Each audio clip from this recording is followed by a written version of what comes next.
하나님의 놀라운 은혜가 예배하는 모든 분들과 함께 하시기를 바랍니다. 일본에 세일즈맨의 신이라고 알려진 유명한 인물이 있습니다. 이름이 하라이치 헤이라는 사람이에요. 그가 은퇴 후에 기자회견을 합니다. 기자 한 명이 묻습니다. 아니, 어떻게 그렇게 세일즈를 잘합니까? 그랬더니 그가 유명한 이야기를 남겼어요. 저는 세일즈를 하지 않을 땐 세일즈에 대해서 이야기했습니다. 그리고 세일즈에 대해서 이야기할 때는 세일즈에 대해서 생각했습니다 라고 대답을 했어요. 그 대답은 그가 세일즈맨의 신이라는 별명을 어떻게 갖게 됐는지를 잘 드러내고 있습니다. 그는 세일즈에 몰입했다는 겁니다. 세일즈를 하지 않을 때는 세일즈에 대해서 이야기하고, 세일즈에 대해서 이야기할 때는 세일즈에 대해서 생각을 했다는 거죠. 쉽게 말하면 세일즈에 미쳤다는 겁니다. 몰입했다는 겁니다. 여러분, 사람이 몰입하는 것이 대단히 중요합니다. 불광불급이라는 한자 성어가 있습니다. 미치지 않으면 미치지 못한다라는 겁니다. 몰입해야 이룰 수 있다라는 것이지요. 여러분 요즘 무엇에 몰입하고 계십니까? 여러분은 오늘 무엇에 그렇게 몰입해 사십니까? 한번 점검해 보시면 좋을 것 같아요. 우리가 읽은 시편 67장은 이스라엘 백성들이 성전에 올라가면서 부른 노래라고 알려져 있습니다. 쉽게 말하면 성전 입당송입니다. 그런데 노래를 부르는 주체가 한 사람이 아닙니다. 우리입니다. 공동체가 부르는 노래입니다. 오늘 1절 말씀 보면 하나님은 우리에게 라고 노래하고 있잖아요. 공동체가 부르는 노래였다라는 사실을 생각해 볼 수가 있는 것입니다. 그렇다면 그들이 무엇을 노래했습니까? 무엇이라고 노래했습니까? 오늘 1절 말씀 보면 하나님 우리에게 은혜를 베푸사 복을 주시고 그의 얼굴을 우리에게 비추사 라고 노래했다는 겁니다. 은혜와 복을 달라고 노래했다는 겁니다. 하나님, 우리가 받을 자격과 조건도 안 되는 사람들이지만 우리에게 은혜를 베풀어 주세요. 하나님, 우리에게 복을 주세요. 하나님의 얼굴빛을 우리에게 비추어 주세요 라고 노래했다는 겁니다. 주의 얼굴빛을 비추어 달라는 것은 하나님의 은혜와 복을 간절히 간청하는 은유적인 표현이에요. 우리가 어떤 사람에게 간절하면 그러잖아요. 어떤 사람의 도움이 간절하면 얼굴 한번 보여줘, 얼굴 한번 보여줘, 이렇게 말하잖아요. 그러니까 간절히 은혜와 복을 노래했다라는 겁니다. 여러분, 오늘 말씀을 통해서 우리는 중요한 사실을 깨달을 수 있는데요, 하나님의 이 복이 어떤 상급이나 보상으로 주어지는 것이 아니라는 것입니다. 하나님께서 우리에게 주시는 복이 하나님의 전적인 은혜로 주시는 것이란 말입니다. 여러분, 우리가 살아가면서 복 받습니다. 잘 됩니다. 그런데 그거 보상이 아닙니다. 성취가 아닙니다. 또 상급도 아닙니다. 하나님께서 우리를 불쌍히 여기사 무조건적인 은혜 가운데 부어주시는 것이다 라는 겁니다. 우리가 그 복을 받을 자격이 없습니다. 조건도 안 됩니다. 그런데 주님이 우리를 긍휼히 여기사 은혜로 주신다는 거예요. 그래서 우리가 복 받고 자랑할 것 없습니다. 목에 힘줄 것 없습니다. 사람들 앞에 뻐길 것 없습니다. 내가 그 복을 받을 자격과 조건이 있어서 하나님이 복 주신 게 아닙니다. 은혜로 주신 거예요. 자, 그러면 이스라엘 백성들은 왜 그렇게 복과 은혜를 달라고 노래했던 걸까요? 그들이 몰입되어 있는 것이 있었기 때문인 것입니다. 다시 말하면 그들이 미쳐 있는 것이 있었기 때문인 것입니다. 다시 말씀드립니다. 사람이 어떤 것에 몰입하는 것이 대단히 중요합니다. 여러분, 1만 시간 법칙이라는 게 있습니다. 사람이 어떤 한 분야에 1만 시간만 투자하면 그 분야의 전문가가 될 수 있다라는 거죠. 몰입하는 것이 대단히 중요합니다. 전 세계적으로 유명한 코카콜라라는 음료 회사가 있지요. 전 세계에 안 들어간 데가 없습니다. 여러분, 그 코카콜라 회사가 왜 그렇게 됐는지 중요한 이야기가 있습니다. 그 회사의 사장인 로버트 우드러드라는 사람이 이런 얘기를 합니다. 내 속에는 피가 흐르는 것이 아니라 콜라가 흐른다. 콜라에 미쳤다는 겁니다. 그래서 그런 성취를 이루었다는 거예요. 하지만 몰입하는 것도 중요하지만 방향도 중요합니다. 잘못된 것에 몰입하면 큰일 납니다. 여러분, 도박에 몰입해 보세요. 인생 파탄 납니다. 중독에, 마약에 몰입해 보세요. 인생 망가집니다. 몰입하는 것도 중요하지만 방향도 중요해요. 우리가 하나님이 기뻐하시는 것에 몰입하면 놀라운 역사가 일어납니다. 오늘이 교회를 사역하시다가 하나님의 부름을 받으신 고 하용조 목사님에 대한 일화가 있습니다. 여러분, 이재환 선교사님이라고 아시죠? 감비아에서 사역하셨던 그 이재환 선교사님이 하용조 목사님 친구시래요. 한 번은 이야기를 이재환 선교사님이 듣는데 하용조 목사님이 지교회를 만든다는 겁니다. 이재환 선교사님이 친구니까 화가 나는 거예요. 아니, 그렇게 교인이 많은데 만족이 안 돼? 그렇게 욕심이 많아? 그러고도 또 지교회를 만들어? 화가 나서 이 친구니까 이재환 선교사님이 하용조 목사님을 찾아간 겁니다. 아니, 막 흥분해서 찾아갔는데 돌아올 때는 순한 양이 돼가지고 왔더래요. 그러면서 하는 얘기가 맞는 말이네 그러고 왔대요. 가서 그랬나 봐요. 왜 지교회 만들려고 그래? 욕심이 그렇게 많아? 그랬더니 하용조 목사님이 자기의 꿈은 온 땅에 복음을 전하는 거란 말이죠. 땅 끝에 주의 계절이 임하는 것이라는 말이죠. 그래서 2,000명의 선교사를 보내기를 원하는데 그 장로님 가운데 통계를 공부한 분이 있어서 이제 계산을 해보라 그랬대요. 2,000명 선교사를 파송하고 그들을 전적으로 후원하고 그들의 사역을 전적으로 지원하려면 교우들이 몇 명이나 돼야 되느냐 물었더니 10만 명이 돼야 된다 했대요. 그래서 지교회를 만드는 것이라고. 내 동기는 그렇게 순수하다라고 하더라는 거예요. 하용조 목사님은 선교에 미쳤다는 거죠. 선교에 몰입하기를 원했던 겁니다. 여러분, 그래서 어떤 일이 벌어지죠? 실제로 2,000명 선교사가 파송됩니다. 그들을 후원합니다. 여러분, 오늘 우리가 말씀을 보면서 주목할 것은 이 시편 67장 노래를 부른 사람들이 복 자체에 몰입하지 않았다는 겁니다. 우리 2절 말씀을 주목해야 하는데요, 우리 한글 성경에는 번역되어 있지 않지만 2절 말씀 원문에 보면 그리하여라는 단어가 붙어 있습니다. 그러니까 하나님 우리에게 은혜를 주세요, 하나님 복을 주세요, 주님의 얼굴빛을 우리에게 비추어 주세요, 그리하여. 이게 무슨 얘기입니까? 복에 몰입되어 있지 않다는 겁니다. 잘 되는 것, 높아지는 것, 성공하는 것, 돈 많이 버는 것, 그게 목적이 아니라는 것입니다. 복에 몰입해 있지 않다는 거예요. 진정으로 몰입해 있는 것은 따로 있다는 것입니다. 무엇입니까? 여러분, 2절에 이렇게 고백합니다. 주의 도를 땅 위에, 주의 구원을 모든 나라에게 알리소서. 주님의 도, 주님을 따르는 길이 세상에 알려지고 주님의 구원이 모든 나라에 알려지는 것, 거기에 몰입되어 있다는 거예요. 그래서 그들이 하나님을 찬양하고 예배하는 것, 거기에 몰입되어 있다는 것입니다. 그것이 목적이라는 것입니다. 그래서 하나님 은혜를 주세요, 복을 주세요, 하나님 얼굴을 우리에게 비추어 주세요 라고 노래했다라는 겁니다.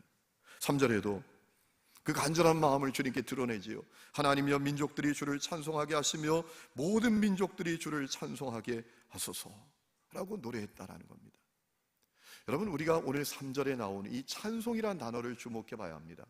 이 찬송이라는 단어는 히브리어로 야다입니다. 한번 따라해 보실까요? 야다. 이 야다라는 단어가 찬송으로 번역된 그 단어입니다.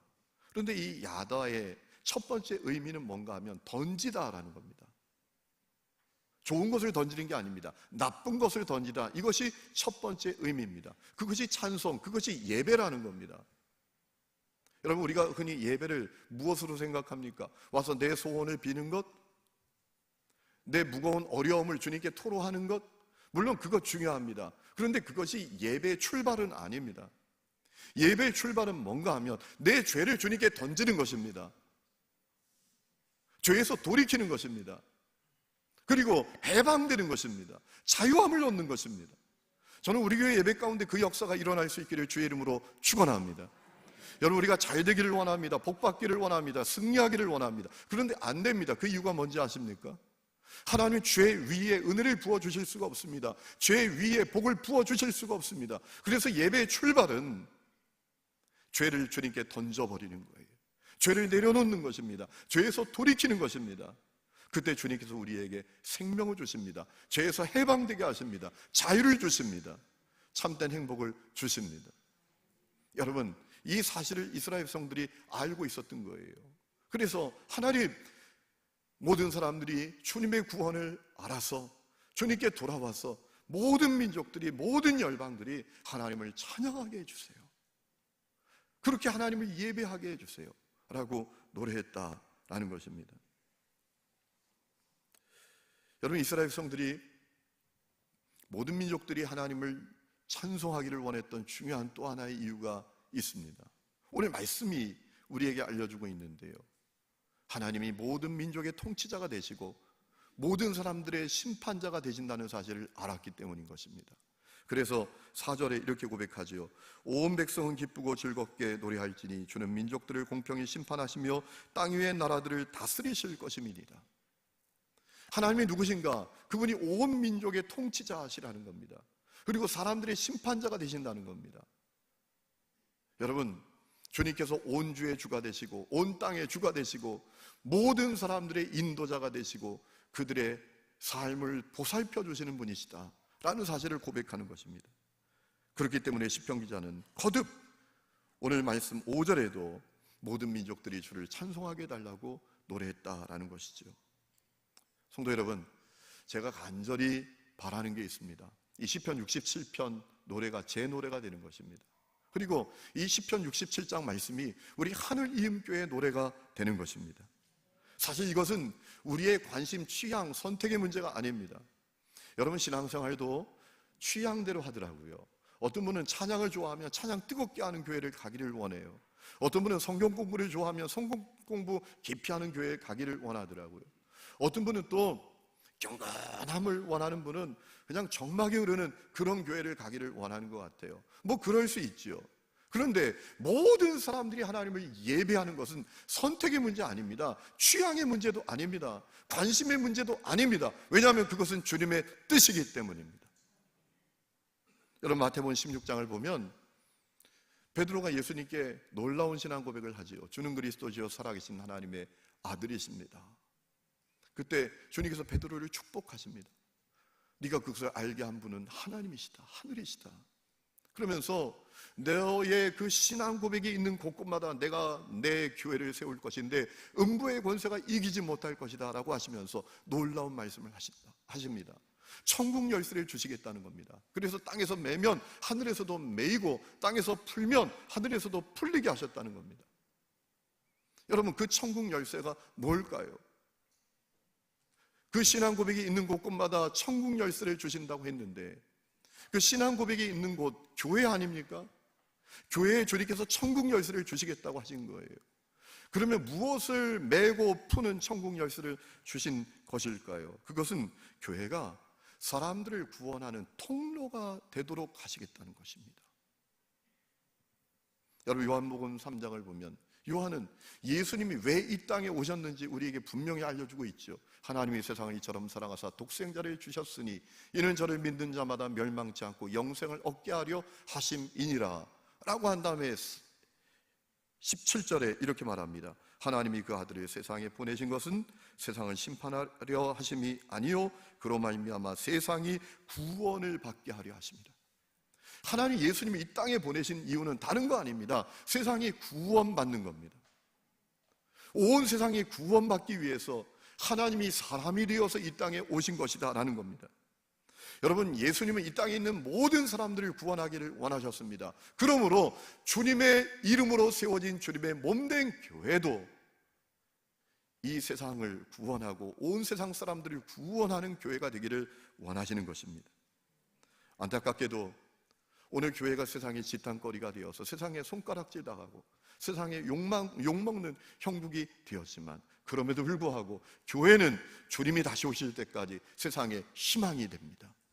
왜냐하면 세상을 구원하는 통로가 교회이기 때문인 것입니다. 주님께서 교회에 천국 열쇠를 주셨기 때문인 것입니다.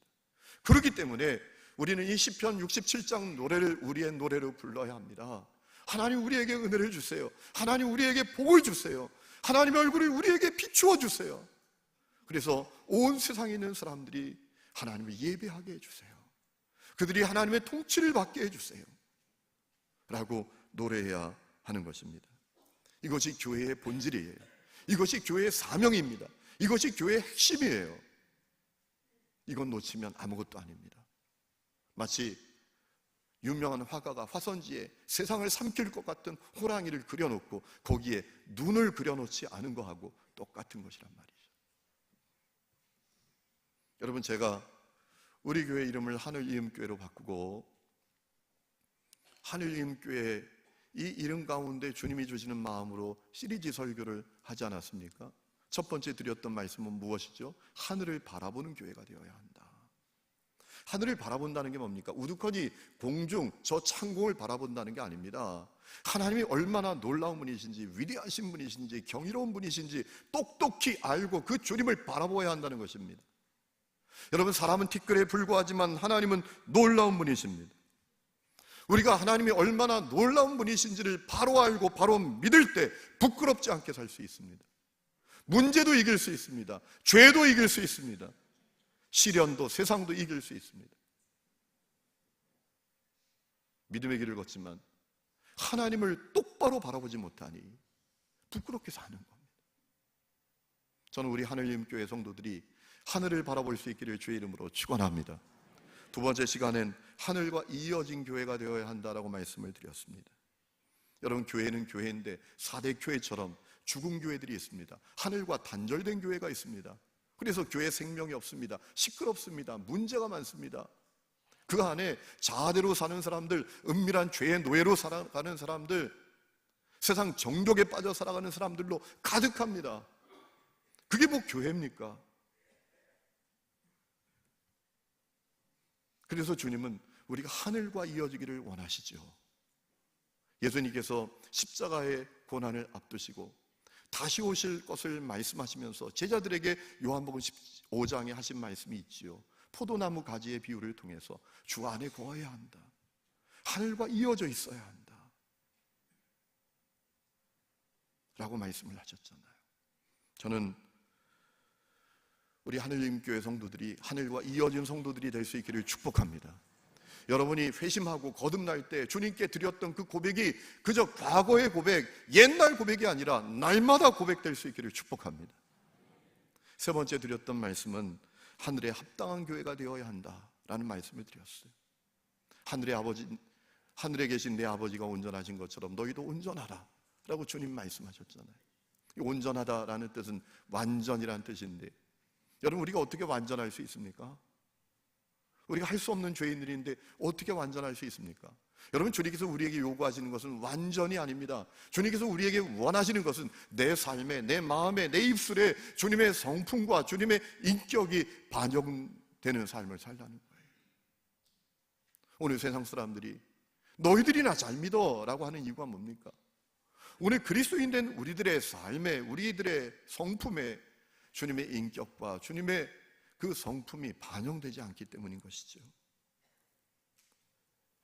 여러분, 저는 우리 하늘이음교회가 주님의 인격과 성품으로 가득한 성도들이 가득한 교회가 되기를 원합니다. 그래서 복음을 부끄럽게 만드는 것이 아니라 복음을 영광스럽게 만드는 교회가 될 수 있기를 축복합니다. 우리는 그렇게 할 수 있습니다. 왜냐하면 주님이 그렇게 할 수 있는 능력을 우리에게 주셨기 때문입니다. 여러분, 우리는 빛이 되기 위해서 애쓸 필요가 없잖아요. 왜? 복음을 만났을 때 복음이신 빛이, 주님의 빛이 우리 안에 들어왔습니다. 우리는 누가 뭐래도 이미 빛입니다. 빛이 되려고 애쓸 필요 없어요. 주님 내 안에 계십니다. 그분은 빛이십니다. 그렇기 때문에 우리도 빛이에요. 빛으로 살 수 있는 능력을 가지게 되었습니다. 그러므로 우리가 빛으로 살아내야 합니다. 하늘에 합당한 성도, 하늘에 합당한 교회가 되어야 합니다. 그리고 지난 시간엔 하늘 아래 함께 이어진 교회가 되어야 한다라고 말씀을 드렸습니다. 하늘과 이어진 것도 중요하지만 하늘과 이어진 사람들이 함께 이어져야 하는 것이지요. 여러분, 히브리서 기자가 그래서 박해가 너무나 심각한 그 시대에 목숨 걸고 모이라고 했잖아요.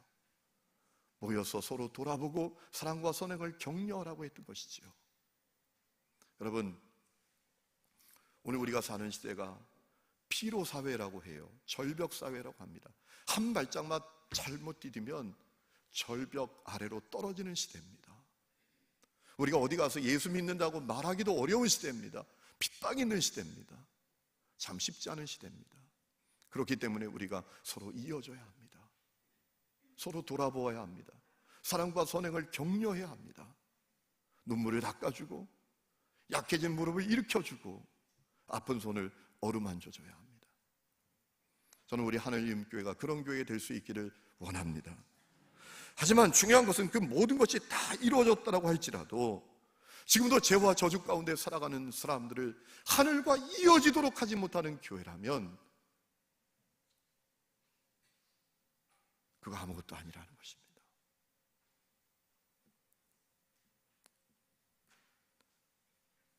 여러분, 부활하신 예수님께서 너희는 온 천하에 다니며 만민에게 복음 전하라고 하셨습니다. 승천하시기 직전 주님이 오직 성령이 너에게 마시면 예루살렘, 온 유대, 사마리아 땅끝까지 내 증인이 되어야 한다 라고 말씀을 하셨습니다. 그러므로 우리가 이 땅에 있는 사람들, 저 땅끝에 있는 사람들을 하늘과 이어지도록 하는 사명을 감당해야 합니다. 그것이 우리의 본질이 되어야 합니다. 그것이 우리 교회의 핵심이 되어야 합니다. 여러분 어떠세요? 오늘 이렇게 아름다운 교회에서 예배드리니까 좋으세요? 좋으세요? 좋으세요? 제가 한번 물어볼게요. 얼마나 좋은지 들어보겠습니다. 좋습니까? 별로 안 좋은 것 같아요. 다시 제가 좋습니까? 라고 할 때 여러분이 정말 좋으면 제 목소리보다 더 크게 좋습니다! 라고 한번 대답해 보시면 좋겠어요. 안 좋은 분은 뭐 대답 안 하셔도 됩니다.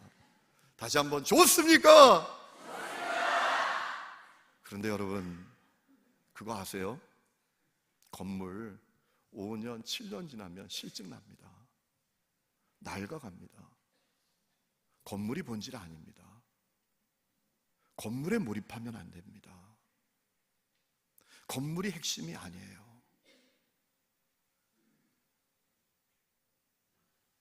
시편 67장에 있는 노래대로 온 세상이 하나님을 예배하는 그 일에 우리 전 힘을 다하는 것, 그것이 본질이에요.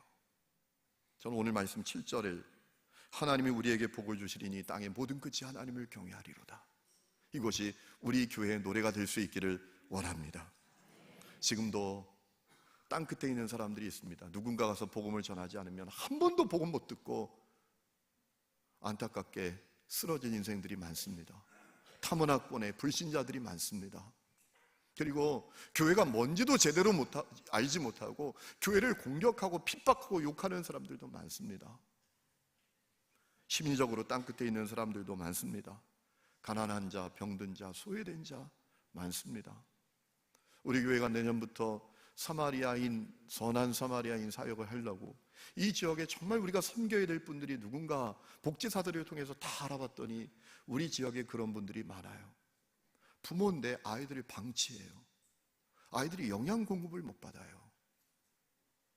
40대부터 60대까지의 남성들 실직했어요.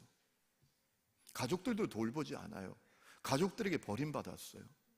그래서 참으로 비참하게 사는 남성들이 이 지역에 많대요. 그리고 아무도 돌아보지 않았어. 버려진 상태로 무연고자로 죽었는데 그 장례도 치를 수 없는 형편 가운데 있는 사람들이 우리 주위에 많대요.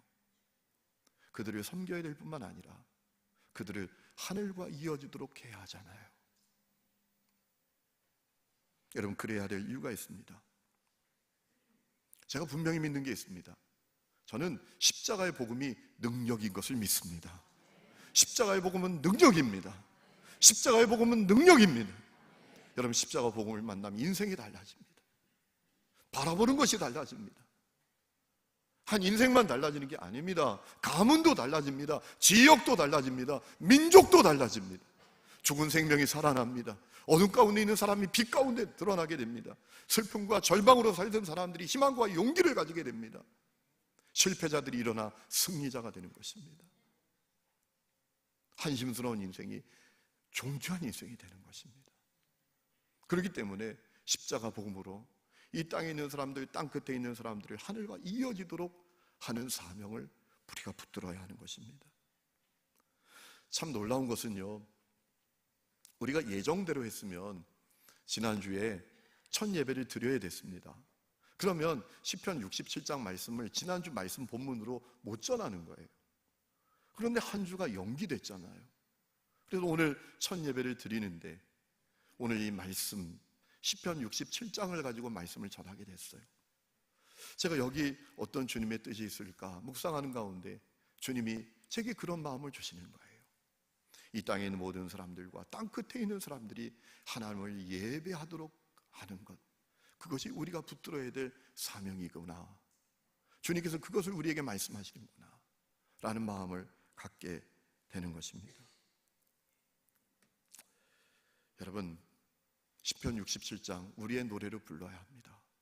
우리 교회 노래가 되어야 합니다. 그렇지 않으면 우리 교회는 그저 교회 명맥만 유지하고 그리고 교회 아름다움만 자랑하는 안타까운 교회가 되고 말 겁니다. 나이지리아에서 사역했던 앤드류 월스라는 선교 역사학자이자 선교사님이 계십니다. 이분이 타 종교와 기독교의 차이가 무엇인가를 명확하게 정리했습니다. 타 종교는 형식 종교고 기독교는 생명의 종교라는 겁니다. 그 증거가 뭐냐? 다른 종교는 종교가 시작된 그곳에 그 종교가 있다는 거예요. 그런데 기독교는 그렇지 않대요. 예루살렘의 교회가 시작됐는데 예루살렘의 교회가 별로 없습니다. 소아시아 터키의 교회가 번성했는데 지금 터키에 가보면 교회가 별로 없습니다. 유럽의 교회가 대단하게 일어나고 종교개혁도 일어났는데 유럽은 기독교가 초토화됐습니다. 대부분의 기독교인들은 아시아, 아프리카, 남미에 있다는 거예요. 그 이유가 뭐냐? 기독교는 생명의 종교이기 때문에 생명이 있는 곳으로 옮겨간다는 것입니다. 거기 생명이 없으면 생명이 있는 곳으로 그 생명이 옮겨간다는 거예요. 여러분, 요한계시록 2장에 에베소 교회를 향해서 주님 말씀하셨습니다. 처음 행위를 가져라. 처음 행위를 가져라. 회개하지 아니하면 촛대 옮긴다. 생명 떠난다는 거예요. 저는 우리 교회가 그런 교회 되는 것을 원하지 않습니다. 우리 교회가 그저 생명은 떠난 채 교회 명맥만 유지하고 교회 아름다운 것만 자랑하는 그런 불행한 교회가 되는 것을 저는 원하지 않습니다. 우리 교회가 생명력으로 충만한 교회가 되기를 원합니다. 수많은 사람들을 하늘과 이어지도록 하는 교회가 되기를 원합니다. 그래서 천국에서 고마운 교회가 되기를 원합니다. 여러분, 이 세상은 끝이 있습니다. 인생은 돌고 도는 것이 아니라 끝을 향해서 달려가고 있습니다. 그 끝에 천국이 있습니다. 여러분, 천국에서 저는 우리 교회가 고마워하는 교회가 되기를 원합니다. 우리가 복음을 전하고 우리가 주님의 구원을 알게 했던 그 사람들이 우리들을 만났을 때 눈물 글썽거리면서 고마워요. 정말 고마워요. 당신 교회가 있어서, 당신이 있어서 내가 이 아름다운 나라에 왔어요. 이 아름다운 천국에 왔어요. 고마워요. 정말 고마워요. 그렇게 되는 교회가 되면 얼마나 좋을까? 그런 마음을 가집니다. 여러분이 그런 교회를 세우시기를 축복합니다. 여러분이 그 교회의 주인공이 되시고 중심에 서 있기를 주의 이름으로 축원합니다. 기도하겠습니다.